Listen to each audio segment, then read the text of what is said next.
What do you owe me? Damian Ellis had spent 35 years learning not to ask questions that had no answers. He had stopped wondering why his mother never came back.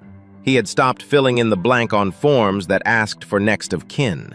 He had made peace, or something close enough to it, with the fact that some people were simply not meant to know where they came from. Then he found the bracelet in her drawer.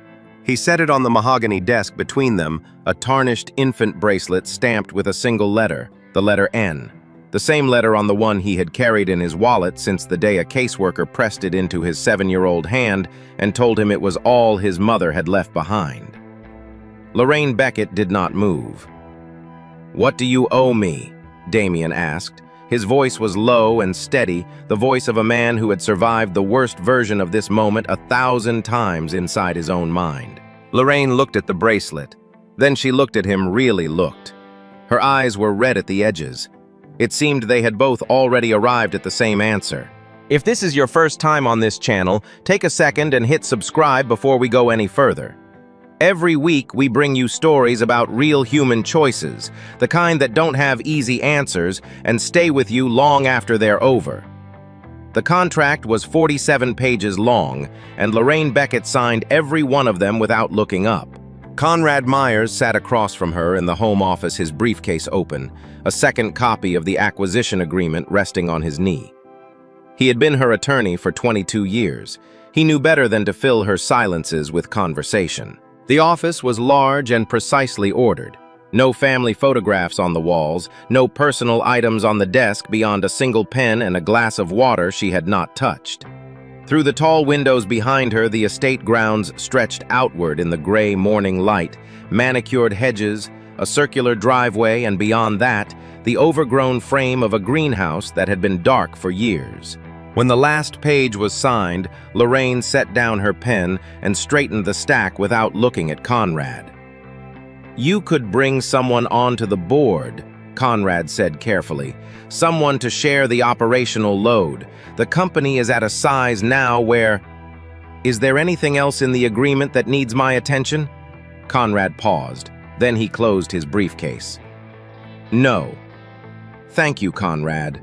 He gathered his copy and left without another word. He had learned over 22 years where the edges of her patience were. After the front door closed, the house went quiet.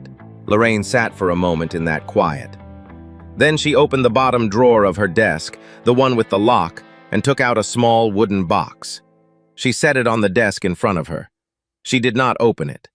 She only rested her hand on the lid for a moment, the way a person might press a hand against a wall to remind themselves it was still there. Then she put it back, locked the drawer, and returned to work. The man in the waiting room was not what she expected.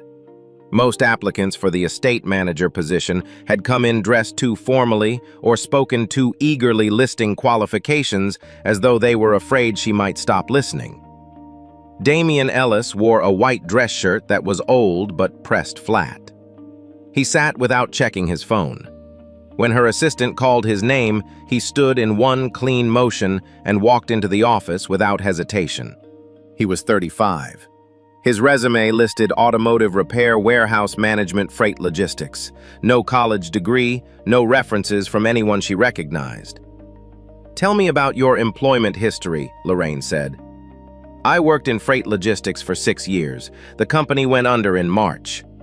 He said it plainly, without apology or performance. "Before that, automotive repair for 4 years. I managed a team of 8. Before that, delivery and warehouse work." "Why this position?" "It matches what I can actually do. I'm good at keeping things running. I don't need supervision for tasks that are straightforward, and I'll tell you directly when something is outside my competence." Lorraine looked at him, not at the resume, at him. There was something in the line of his jaw, the angle of his shoulders, the particular stillness of how he held himself when he was waiting, something she could not name. She pushed it aside. "You listed that you grew up in foster care?" "Yes." "I'm not asking for your sympathy, and you shouldn't offer yours," he said before she could form a follow-up. "I listed it because gaps in a work history tend to raise questions, and I'd rather answer the real question than have someone assume the wrong thing." Lorraine set his resume down. "You start Monday," she said. Damien was exactly what he had described himself to be. Within the first week, he repaired the side gate that had been sticking for 2 years, reorganized Lorraine's schedule so that her Tuesday conflicts stopped overlapping, and identified a slow leak in the east wall plumbing before it reached the interior. He did not report every task. He handled what was clear and flagged what required her decision. He did not make small talk. Lorraine worked from home 3 days a week. She was aware of him moving through the house the way she was aware of the weather, a presence at the edges of her attention that she registered without looking directly at. Then one morning she did look. She was crossing the hallway when she saw him standing before the old mirror at the far end, the one with the tarnished frame that had belonged to her grandmother. He had paused in front of it, head tilted slightly to the right, eyes narrowed in the way someone looked when they were solving a problem they hadn't named yet. Lorraine stopped walking. She had seen someone stand exactly like that, the same tilt, the same particular quality of stillness before thought became motion. She could not remember who it was. She walked to her office and closed the door. That night, after the house was dark and Damien's truck was gone from the driveway, Lorraine took the wooden box out again. This time, she opened it. Inside was a photograph, black and white, slightly faded, of a young black man smiling at the camera with the easy confidence of someone who had not yet learned how much the world could cost. Nathaniel Ward. Beside the photograph lay a small metal bracelet, the kind hospitals used for newborns, with a single letter pressed into the band. N. Lorraine looked at the photograph for a long time. She looked at the bracelet. She did not allow herself to think in complete sentences. She closed the box, put it away, and went to bed. 3 weeks after Damien started, he restored the greenhouse. It had not been part of his job description. Lorraine discovered it on a Saturday afternoon when she walked through the back gardens and found the glass panels cleaned, the rusted frame repaired, and a row of seedlings already set in fresh soil along the south-facing wall. "That wasn't in your contract," she said. Damien looked up from the work table he had built along the north wall. "No, it wasn't." "Then why?" He set down the tool in his hand. "Nothing should be thrown away just because it's been broken too long." Lorraine stood in the doorway and said nothing. She stayed there a moment longer than she intended, then she turned and walked back to the house. She heard the music on a Tuesday evening. She had come downstairs for water and stopped at the bottom of the staircase. From the sitting room at the end of the hall came a melody, slow, slightly uneven, played by someone who had learned by ear rather than by training. A melody in a particular sequence that she recognized, the way you recognized a smell from childhood, immediately, completely, and with the whole body before the mind had time to interpret it. It was the melody Nathaniel had written for her when they were 19 years old. He had played it for her on an upright piano in a practice room at the college where he studied music. He had never recorded it. As far as she knew, it had existed only between the two of them. Lorraine did not walk into the sitting room. She stood in the hallway, her hand flat against the wall. When the music stopped, she heard Damien set the fallboard down and stand. She moved back to the kitchen before he could see her. The next morning, she asked him casually where he had learned that particular piece. "I don't know," he said. "I've known it since I was small. I couldn't tell you where I first heard it." He paused. "Does it bother you I should have asked before using the piano?" "It doesn't bother me," she said. She asked him 2 more questions about his childhood that morning, about the cities he'd lived in, the ages he'd moved. She framed them as ordinary conversation. He answered without suspicion. The insurance paperwork came through on a Friday. It was routine documentation, a standard employer requirement. Lorraine processed it herself rather than passing it to her assistant. She was moving through the form when she reached the section for date of birth and place of birth. She read the date.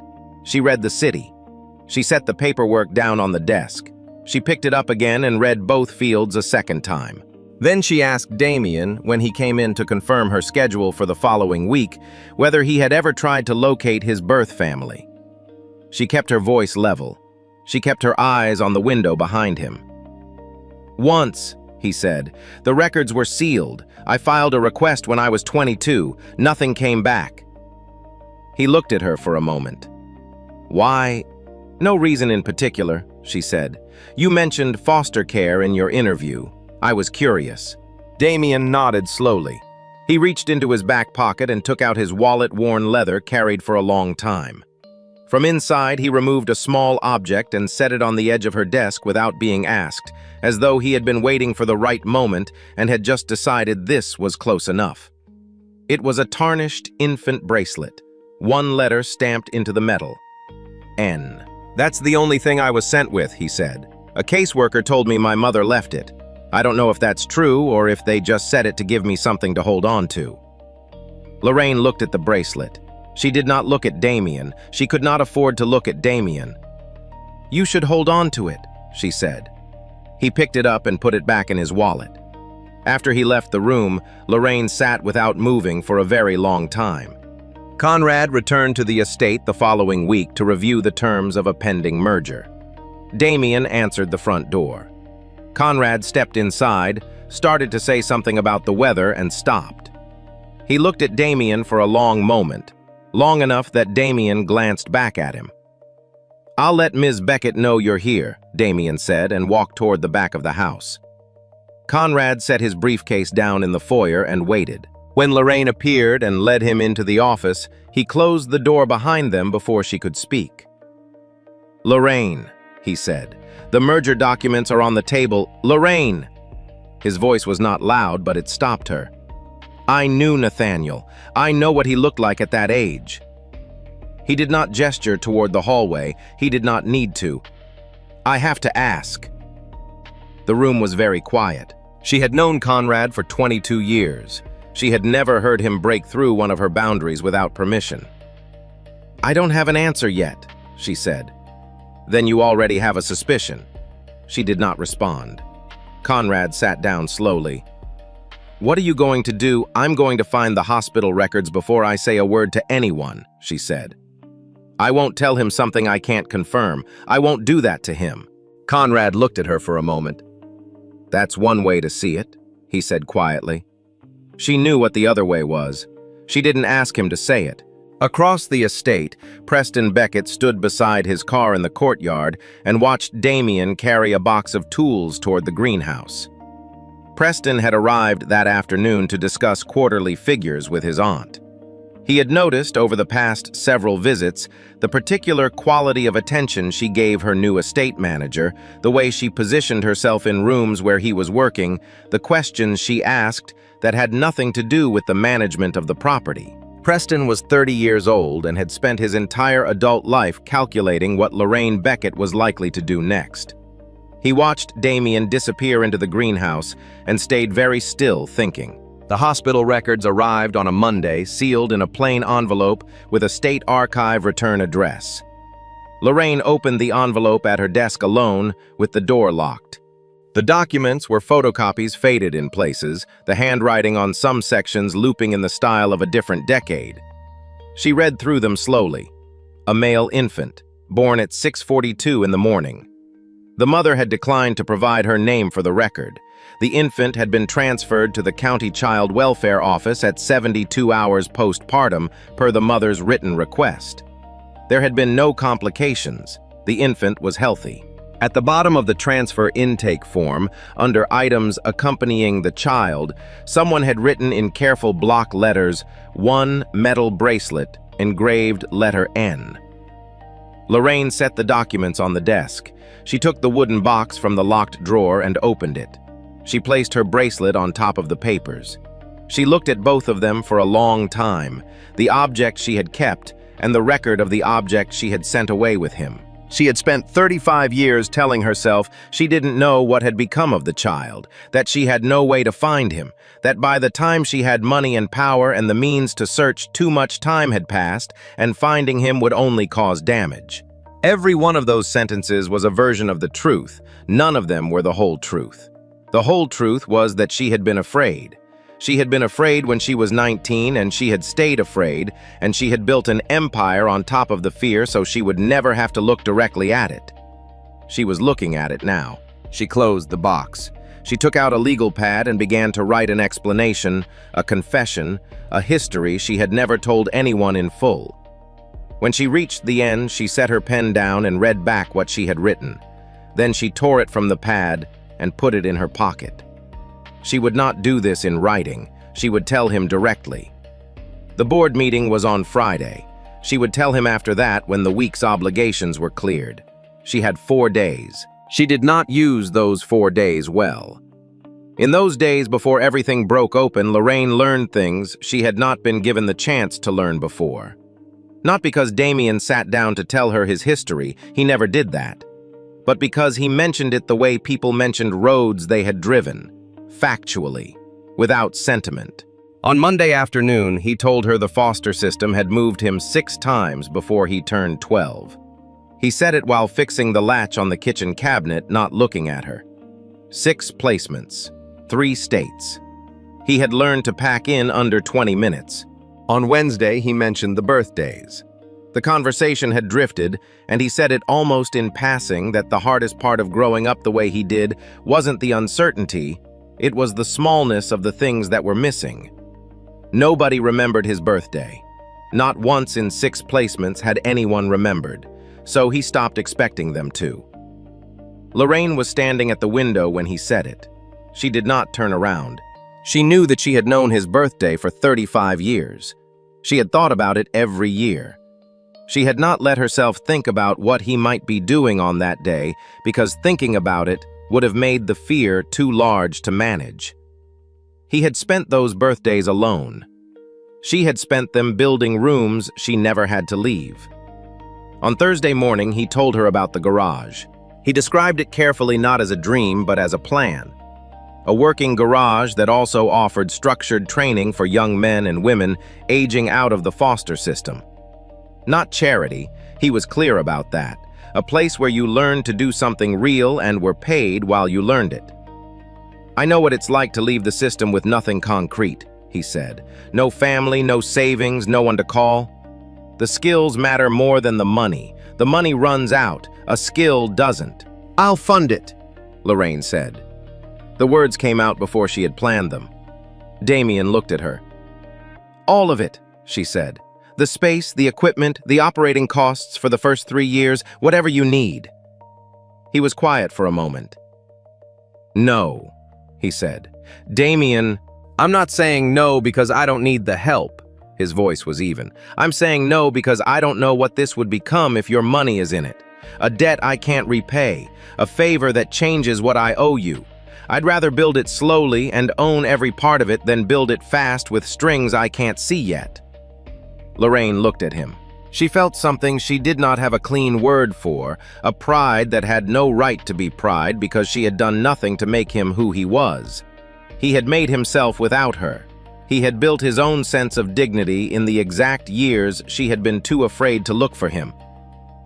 I understand, she said. He nodded and went back to work. She told herself she would tell him on Friday after the board meeting, 1 more day. She was wrong about that. Preston had been in the East Wing office on Thursday afternoon, where Lorraine kept physical files. He had told her assistant he needed to use the printer. The hospital records were in a folder on the corner of the desk. Lorraine had placed them there Monday evening and had not moved them every morning. She told herself she would deal with them after Friday, and every evening she closed the door and went to bed. Preston read the documents in under 4 minutes. He photographed each page with his phone.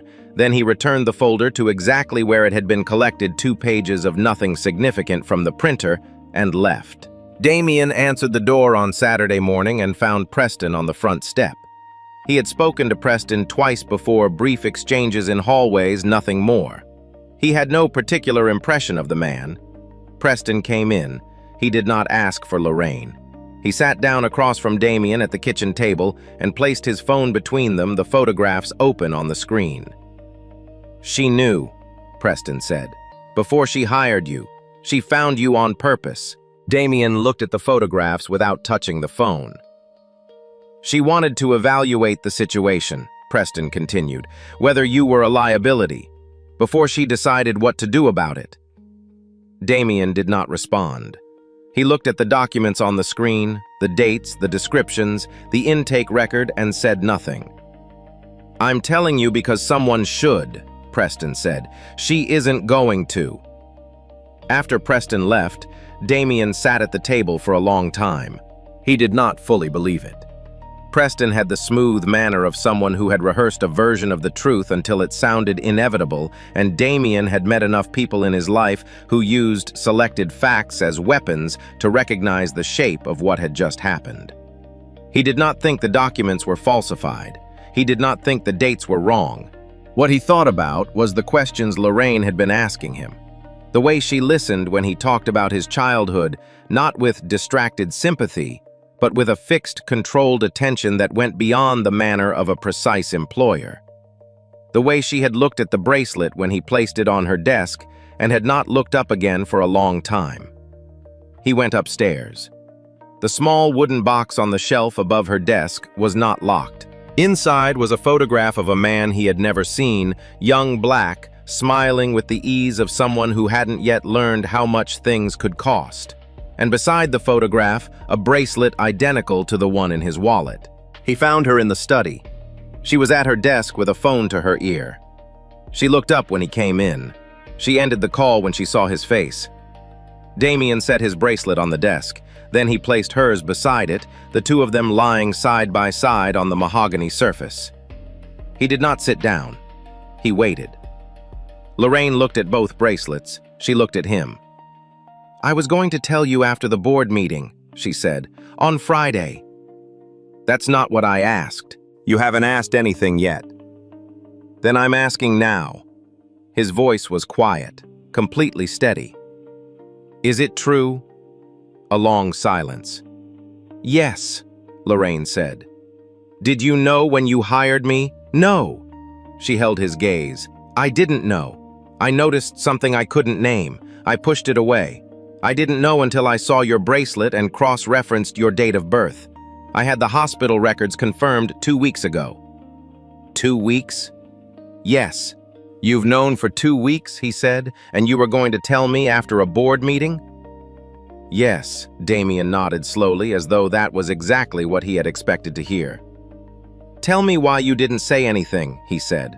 Lorraine opened her mouth. She had reasons. She had a sequence of logic that she had rehearsed until it sounded responsible, waiting for confirmation, protecting him from an error, not wanting to upend his life on an uncertain conclusion. She looked at his face, and every one of those sentences died before it reached her throat. "I was afraid," she said. "What do you owe me?" The question came out quietly, not with anger, with the precision of a man who had been waiting a very long time to ask it and was not going to perform the asking. Lorraine had no answer that was adequate. She knew that, and she did not pretend otherwise. "I need you to understand something," Damien said. "I've lived with the fact that my mother left me. I made my peace with it. That's not what I'm standing here about." He paused. "What I'm standing here about is that I sat in this house and told you things I don't tell anyone, about the placements, about the birthdays, about what it felt like to spend my entire childhood waiting to be sent back." His voice did not rise. "And you already knew while I was saying all of it that you were the reason any of it happened. And you let me keep talking." Lorraine said nothing.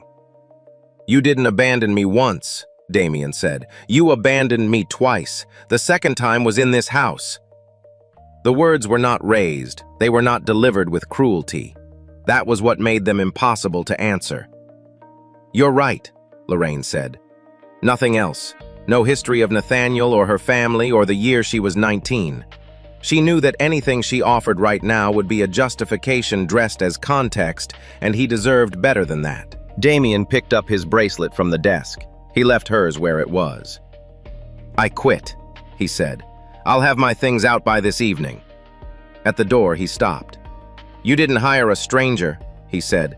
"You hired the consequence of a decision you made 35 years ago." Then he left. By Monday, Preston had sent the photographs to 2 journalists and a financial news outlet. The story ran by noon. The framing was not subtle. Damien Ellis, a man with no verified family history, had secured a private position in the home of one of Virginia's wealthiest executives. Sourced close to the Beckett family expressed concern that the relationship had been cultivated under false pretenses. Damien's phone did not stop. A reporter was parked outside his apartment building. The landlord of the commercial space he had been negotiating for the garage called to say he needed more time to consider the arrangement. A former colleague texted to ask if any of it was true. The Beckett Group board convened an emergency call. The consensus was clear: Lorraine needed to distance herself from the story until a full independent review was complete. The phrase they used was managed disclosure. What they meant was denial. Lorraine listened to the full call without speaking. "No," she said when they finished. Silence on the line. "I'll issue a statement by end of day," she said. "My statement." She wrote it herself. Conrad reviewed it and told her she did not have to do it this way. She told him she was aware of that. At 4 o'clock, she stood in front of cameras in the Beckett Group lobby and read what she had written. She confirmed that Damien Ellis was her biological son. She confirmed that she had relinquished him at birth and that he had grown up without knowledge of her identity. She confirmed that he had not known who she was when he applied for the position, had never asked her for money, and had no part in any plan to claim inheritance. She stated that she bore complete responsibility for the circumstances of his childhood and for the 2 weeks of silence after she confirmed the truth. She offered to resign if the board determined that her conduct had compromised the integrity of the organization. By evening, the board had placed her on administrative leave. Preston Beckett was named interim director. That night, Lorraine called Damien. He did not answer. He texted her 3 words at 11 o'clock. "I saw it." She set the phone down on the empty desk and understood that she had done the right thing today, and that doing the right thing today could not reach back 35 years and undo a single one of them. The hospital was a 3-hour drive from the estate. Damien made it in 2.5. He had not planned to go. He had woken at 5 in the morning in his apartment boxes, still half unpacked from the move out of the estate, and lain in the dark until he understood that lying there was not going to resolve anything. The records office opened at 8. He told the woman at the desk that he was an adult adoptee seeking birth documentation. She gave him a form. He filled it out and waited 40 minutes in a plastic chair beside a water fountain that clicked every few seconds. What they gave him was not much. A copy of the birth record with the mother's section blank, a case number, a transfer notation. Nothing he did not already know except that seeing it in the original document made it real in a different way than photographs on a phone screen. He drove back north. Halfway home, Conrad Myers called. Damien let it ring twice before he answered. "I'd like to meet with you," Conrad said. "Not on behalf of Lorraine. She doesn't know I'm calling." "Then why?" "Because you're entitled to the full story. The version that includes the parts she won't tell you because she doesn't think she has the right to use them as defense." Damien drove for a moment without answering. "Where?" he said. They met at a coffee shop near Conrad's office. Conrad was already there when Damien arrived.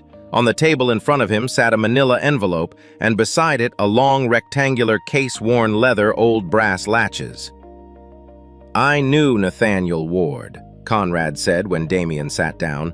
"Not well, but I was a junior associate at the firm that handled the Beckett family's legal affairs in those years. I knew what happened." He told it chronologically without editorializing.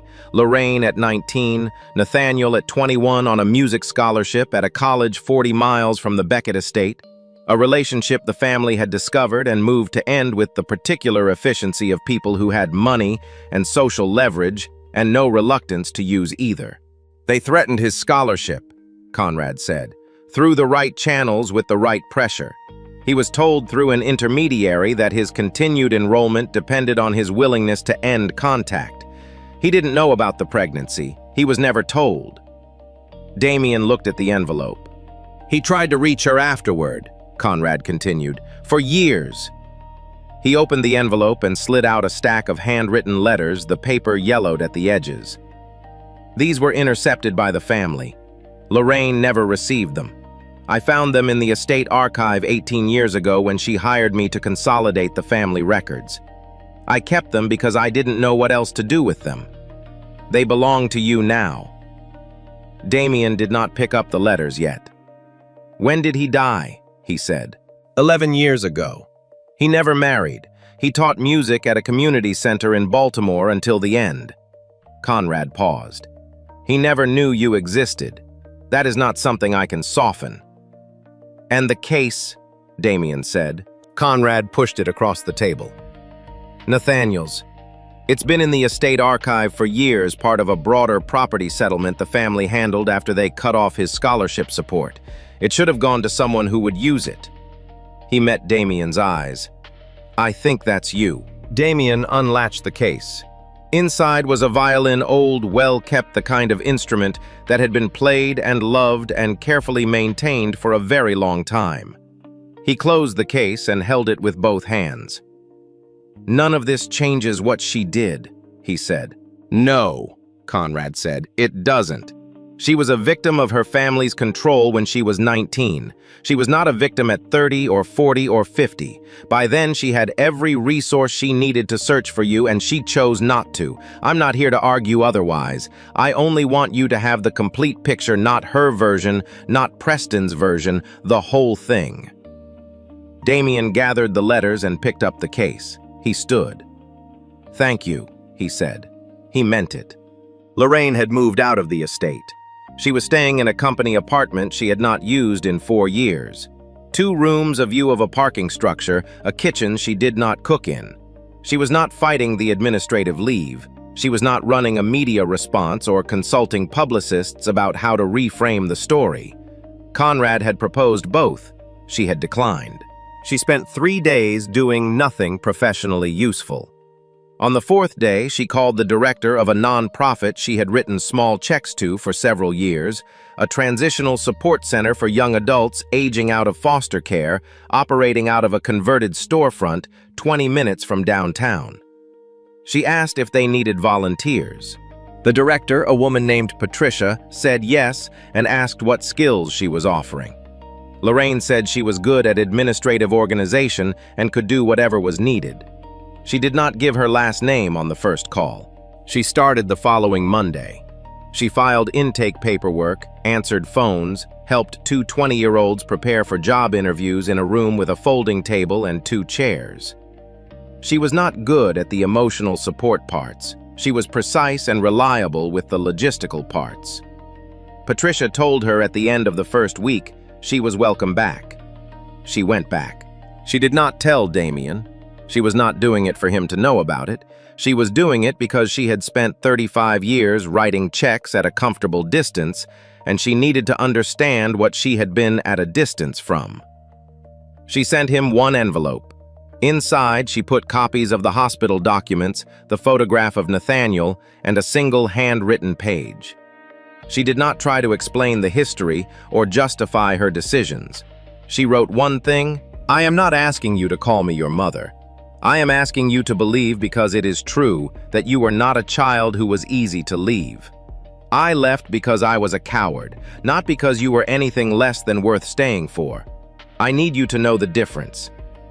She sealed it and mailed it and did not follow up. Damien read Nathaniel's letters on a Sunday afternoon in his apartment, with the violin case open on the table beside him. There were 11 letters. Each one had been sent to the Beckett family home address, and each one had been opened and resealed, opened by people who had decided Lorraine would not see them. Nathaniel's handwriting was clear and steady throughout. He did not write with bitterness. He wrote with the patience of someone who still believed, even after several unanswered attempts, that there had been a misunderstanding that could be corrected if he was clear enough. By the final letter, the patience had worn thin, not into anger, into something quieter and harder to read. Damien sat with the last letter for a long time after he finished it. He thought about a man who had spent years reaching towards something he was never allowed to reach. A man who had taught music to other people's children and had never known he had a son who grew up without a single birthday being remembered. Both of them had spent their lives holding something they couldn't give back. He picked up his phone and called Lorraine. "I'll do the test," he said. "All right," she said. "I'm not doing it for legal reasons. I already know what it's going to say." "I know." "I read his letters," Damien said. I wanted you to know that." Lorraine was quiet for a moment. "I never received them," she said. "I want you to believe that." "I do," he said. "I also know that not receiving them doesn't account for the 35 years after them." "No," she said, "it doesn't." A silence. "I'll call when I have the results," Damien said and hung up. The internal investigation concluded on a Thursday. The board had retained an outside firm to review the sequence of events. What they found was straightforward. Preston Beckett had accessed confidential medical records without authorization, had photographed and distributed them to media contacts, and had provided journalists with a characterization of the timeline that he knew to be false. He had told 2 board members that Lorraine had knowingly recruited Damien as part of a plan to restructure the estate's inheritance terms, a claim for which no evidence existed because it was invented. Preston was removed from his position. The interim directorship was dissolved. The board called Lorraine on a Friday morning. She listened to the full summary before speaking. "I have 2 conditions," she said. She named them clearly.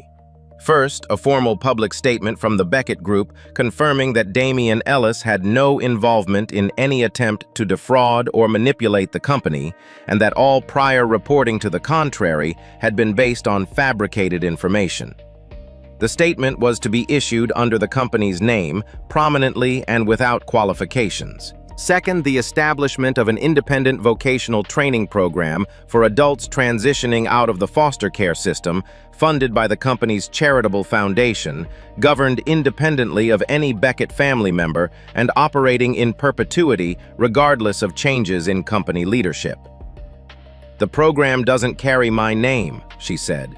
"It doesn't carry Damien's name. It carries no name. It exists because it should exist." The board agreed to both conditions. The DNA results came back 10 days later. Damien received his copy in the morning. The number 99.97% sat at the top of the page in clean black type. He had known before he opened the envelope. He stood at his kitchen window for a while, looking at the parking lot below, thinking about what a number on a page did and did not change. Then he called. "I'd like to meet," Lorraine said when they had acknowledged the results. "I'll come to wherever works for you." "The greenhouse," Damien said. "At the estate." "All right," she said. "I'll come to you." He chose the greenhouse because he had built it, because within all of Lorraine's property that space was his work, his decision, his restoration. It was the place where he had said that nothing should be thrown away just because it had been broken too long. He meant for her to remember that when she walked in. The greenhouse was full of light when she arrived. It was a Saturday in early November, cold and bright. Damien had expanded the seedling operation along 3 walls: herbs, winter vegetables, 2 small fruit trees in terracotta pots near the south glass. It smelled like soil and wood and something living. He was already there when she came in. He did not stand. He was sitting on the edge of the work table he had built, and he gestured to the stool across from him. Lorraine sat down. She noticed the violin case on the shelf behind him. "The DNA confirms the biology," Damien said. "That's all it confirms." "I know. I need to say some things clearly so there's no ambiguity later." "Go ahead." He looked at her steadily. "No money. Not to me personally, not as a gift, not restructured as a loan, not as a change to whatever your estate documents currently say. I don't want any of it. If you change those documents in my direction, I'll contest it." "Understood." "No appearances without notice. You don't show up. You don't call without a reason. You don't reference what we are to each other in any public context without asking me first." "Understood." "And I don't call you my mother." He said it without cruelty, in the same factual tone he used for everything. "I don't know what to call you yet. I'm not going to force a word onto something I don't have the shape of." Lorraine nodded. "What I'm offering," Damien said, "is a chance to exist in my life honestly. Not to repair what happened. You can't repair it. What happened is a fact and it stays a fact. What I'm asking is whether you can live with the truth of it without running from it." "Yes," Lorraine said. "You've said that before." "I know." She held his gaze. "I'm not asking you to believe it yet. I'm asking you to give me the time to show you." Damien was quiet for a moment. Then he looked at the violin case on the shelf. "He was looking for you," he said. "For years. I read every letter." "Conrad told me he found them." She paused. "I never received them. I need you to know that." "I believe you," he said. "I also know that not receiving them doesn't account for the 35 years after them." "No," she said, "it doesn't." They sat with that for a while. Outside the glass, the November light moved slowly across the garden. "I'm opening the garage in the spring," Damien said finally. "Business loan, my own savings, and a training contract with the foundation program. Arm's length, no personal involvement from you." "I know. I made sure of it." "I know you did." He looked at her. "After the opening, I'm having some people over. People I grew up with in the system." He did not look at her when he said the next part. "You could come. As a guest. Nothing more than that." Lorraine said, "I'd like that." The garage opened on a Friday in April. Damien had painted the exterior himself dark green with white trim. Inside, 3 bays were equipped, and 2 training stations were set up along the back wall where his first 2 apprentices were scheduled to begin the following Monday. There was a small office at the front with a window that looked onto the main floor. On the windowsill of that office sat a small glass frame. Inside it, 2 infant bracelets lay side by side on a piece of dark cloth, both tarnished, both stamped with the same letter. Beneath them, a strip of cardstock in Damien's handwriting. 35 years cannot be undone, but today does not have to repeat yesterday. Lorraine arrived at noon. She wore no name tag. She did not speak to the reporter covering the opening. She moved through the space the way a guest moved, observing, not directing. Later, when the crowd had thinned, Damien brought her through to the back where 6 people were standing around a folding table with food, men and women in their 30s, some of whom he had known since they were children in the same group home, all of whom understood without being told what it meant to have built something from nothing. He introduced her by her first name. She sat down. Someone passed her a plate. The conversation moved around her full of references she didn't have context for. She did not try to insert herself into it. She listened. She had spent 35 years building rooms where she was in control of everything. This was not one of those rooms. It was his. She was a guest in it, and being a guest in it was exactly as much as she had earned the right to be. Damien did not look at her often, but once near the end of the afternoon, he caught her eye across the table and held it for a moment, not warmly, not coldly, but steadily, in the way he looked at most things that mattered. She held it back. Outside, the April light was going long and gold across the parking lot. Inside the office, behind the glass, the 2 bracelets lay where Damien had placed them, not labeled, not explained, not performing anything for anyone who happened to see them. Just 2 objects that had spent 35 years apart, now resting in the same place. It was not enough. Both of them knew that. It was also not nothing. And for now, on an ordinary Friday in April with food on the table and people around it who had all survived being left behind, not nothing was somewhere to begin. 35 years. That's how long Lorraine carried a fear she had dressed up as a decision. And Damien carried a question he had stopped believing would ever get an answer. What this story keeps coming back to is something most of us don't want to sit with, that the people who hurt us the most are sometimes people who were also hurt. And that understanding, that doesn't cancel the debt. Lorraine was a 19-year-old girl with no power and no options. By the time she had both, she was too afraid to use them. Those are 2 different things, and Damien knew the difference. He didn't forgive her in a rush. He didn't close the door permanently either. He did something harder than both he. Made room for the truth to exist without letting it define the rest of his life. That's the part worth carrying with you. If this story meant something to you, share it with someone who needs to hear it. And if you're not subscribed yet, join us. We put out a new story every single week, and every one of them is built around the kind of human moment that stays with you. We'll see you in the next one.